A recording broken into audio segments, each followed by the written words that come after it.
দর্শক, আজকে যে 3টি ফ্যাক্ট নিয়ে আলোচনা করব যা আপনি আগে কখনো দেখেননি। তো চলুন শুরু করা যাক। পৃথিবীর প্রত্যেকটি দেশে একটি করে তার নিজস্ব পতাকা রয়েছে।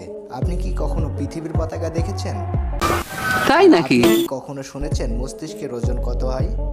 তোমার কথা শুনে মনে হইতেছে তুমি বিরাট জ্ঞানী মানুষ হয়ে গেছো। অংশ প্রত্যেকবার এক এক স্থানে স্থানান্তরিত হয়। ঠিক আছে। নাম্বার 1, এটি হলো পৃথিবীর পতাকা। এই পতাকা পৃথিবীর পারিপার্শ্বিক সচেতনতা ও সমস্ত পৃথিবীকে মিলেমিশে থাকার বার্তা বহন করে। নাম্বার 2, একজন প্রাপ্তবয়স্ক মানুষের মস্তিষ্কের ওজন হয় প্রায় 3 পাউন্ড।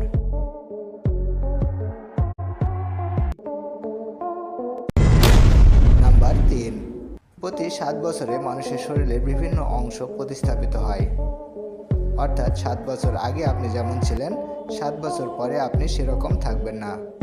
এই ছিল আমাদের আজকের ভিডিওটি ভালো লাগলে অবশ্যই পাশে থাকবেন।